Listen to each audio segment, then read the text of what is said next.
na leo tupo hapa katika kijiji cha Chukwani. Hapa nilikuja miezi miwili nyuma na nikapata tatizo hili, nikaambiwa kuna tatizo la maji, na baada ya kwenda katika kisima na kuangalia tangi tukaona kweli kuna tatizo la pampu. Walikuwa na pampu ndogo na pampu yenyewe sio yao, na wakati mwingine pampu inafanya kazi na wakati mwingine pampu haifanyi kazi. Kwa hivyo kipindi hicho niliahidi kwamba nitasaidia pampu ya maji wa hakika, na tumefanikiwa leo kuwasaidia pampu ya maji, na pampu hii itasaidia hasa katika kipindi hichi cha mwezi mtukufu Ramadhani, wananchi waliokuwepo katika eneo hili kufaidika na huduma hii ya maji, na naamini kwamba wataitunza pampu hiyo, watatuza huduma hii, na kadri itakavyowasaidia na wao wanatakiwa wawe waangalifu katika kutumia huduma hii. Kama tunavyojua sote, maji yana umuhimu wake hasa kwa akina mama, na hasa katika kipindi hichi ambapo mapishi na kadhalika huwa yanaongezeka. Kwa hivyo ni imani yetu kwamba kiasi kikubwa hii itasaidia kuwapunguzia makali ya maisha, kuwapunguzia makali ya kazi na kupunguzia makali ya mapishi na kadhalika.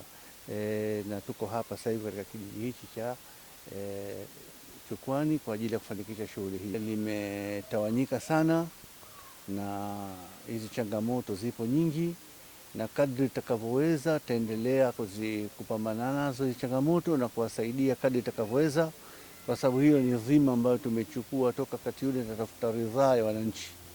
Mimi ni rahisi kupatikana, kwanza wanapokea simu zote, na kama hata amedharurika basi wanajibu simu japo kwa message.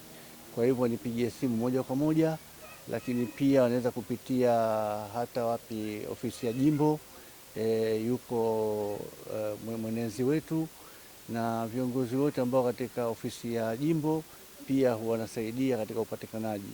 Lakini sote tunajua tu kwamba wakati mwingine kutokupatikana sio kwa sababu hatakupatikana, lakini kwa ajili ya shughuli zetu za bunge, tunapokuwa bungeni na kwa muda mrefu. Kwa hivyo kipindi hicho ndio hatuwezi kupokea simu, lakini kupatikana ni mtu kupatikana moja kwa moja. Simu nambari yangu ni 1, wala sina simu 2. Tunashukuru Mheshimiwa mbunge kutuletea mashine ya maji na kutatulia tatizo letu la muda mrefu, maana tulikuwa tuna kimashine hicho cha kuwazima lakini hakina uhakika nasi. Lakini kwa vile tunashukuru tunafaidika na mbunge wetu, tumeletewa mashine leo hii hapa, tutafaidika zaidi ya watu 500 katika kijiji chetu, maana tulikuwa tunapata shida kipindi cha Ramadhani ndio usiseme.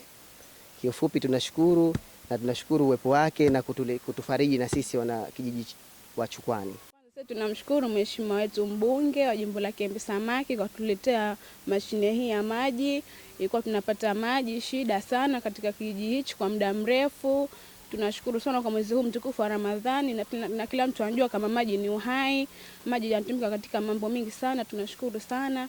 Mungu aendelee kumbariki. Tunashukuru sana, na shukrani zote wenzangu washatoa pale kwa mheshimiwa wetu mbunge kwa kutuletea hii mashine yetu inshallah katika kisima chetu hichi, na tulikuwa tunapata tabu kwa kijini kwetu.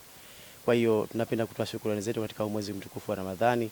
Hatuna cha kumpa isipokuwa asante, na tunatoa wito kwa viongozi wengine kwamba wao wanatupitia, wanatutizama katika changamoto kama hizi. Ikiwa itatokeza tatizo lolote jingine, waungane mkono pamoja na mheshimiwa mbunge wetu inshallah. Mwenyezi Mungu ambariki inshallah.